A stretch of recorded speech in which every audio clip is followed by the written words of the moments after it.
That is the process of your journey of coming back into the remembrance of you, who you are, you see, and then to exist, decide, choose, create, and be spontaneous and passionate and joyful in a physical life. From that viewpoint, you will be able to drastically alter the reality that you're experiencing.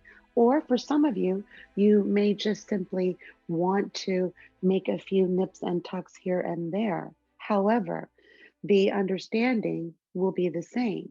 The ability for you to make large changes in your life or fine tuning changes in your life come from the same understanding of your power, your divinity, who and what you really are.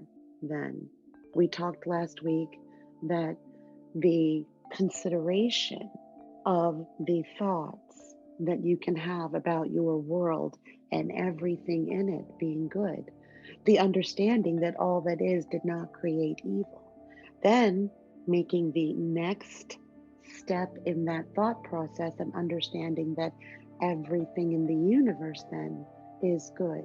I explained that I was not invalidating the experiences that others have had as a direct result of their limiting beliefs about good and bad and good and evil. I explained then that you have the choice on what you will believe, and you can create that reality from there, regardless of the opinions of others that may say you are being naive or unrealistic because you are not following the normal tempo, the limiting tempo of your race on this planet.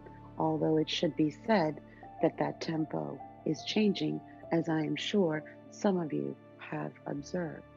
And yet, still, there is work to be done, and here we are. I will tell you a story.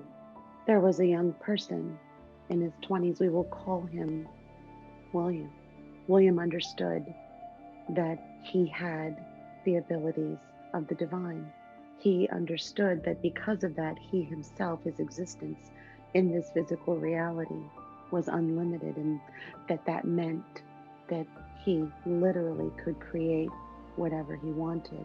He enjoyed the people who were in his life, but he did not give their voices, their own frameworks, their own vibrational positions, the authority over his creative expression of his physical life here, meaning he didn't really care what they thought. He was free that way. He was free from the chains of the validation that most look for here from each other instead of harmonizing and coming into alignment with their vibrational source energy. Many often look outside of themselves for the validation that is already present within them. For we discussed last week, if you are utilizing the creational energy of the universe, then you understand your worth. Worthy then is not an issue for the creator that understands his divinity. In this case, in William's case, he understood very clearly that while he loved and while he enjoyed assisting and being helpful, and while he was compassionate, he did not require the outside validation of others to confirm the worthiness of his existence. And so, very easily, he did not care what others thought of the reality that he was creating then. He was very passionate in his endeavors. The passion expressed the joy and the fun and the spontaneity that he knew he could express in any given moment. He knew that he could change his mind, and it was not an indication that anything he did the hour before he changed his mind was bad. William didn't believe in good and bad. William didn't believe in good and evil. William understood his divinity and understood that everything that this creative energy that he was harnessing, that this energy created things and places, entities, and experiences that were all good. And William, because he understood his divinity, had the unique ability to disregard the others who were not standing necessarily in the same vibrational position. At the same time, William also harbored no judgment or negative opinion for those who were not standing in a similar position because he understood also that they too were him. They were also expressions of the divine, of all that is then. And he understood that the free will that he enjoyed in his own life, that others were enjoying that as well.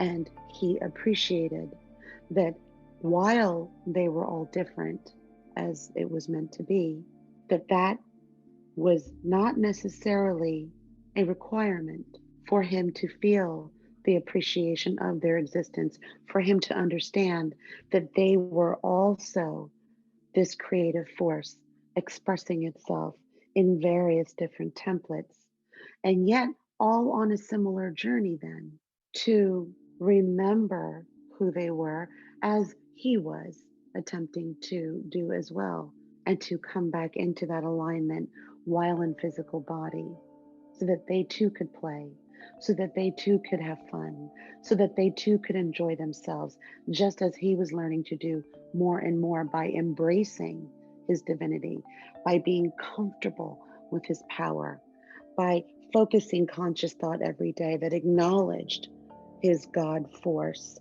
beingness in this world.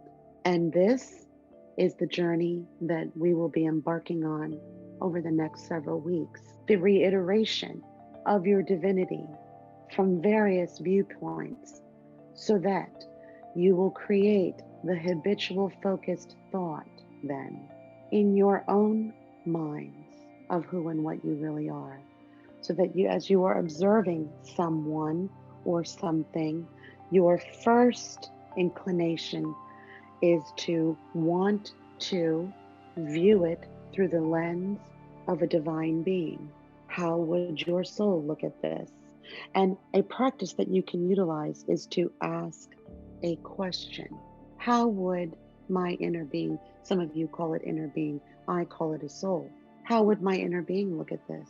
And of course, ask, and the clarity will be given to you. It will come from you. And this is the clarity that can become your guiding force as you're maneuvering through your physical life. It is this clarity and increasing the frequency of this clarity that is going to allow you to shapeshift your life in any manner that you desire. Of course, using the power that you call unconditional love to do so, as is your entitlement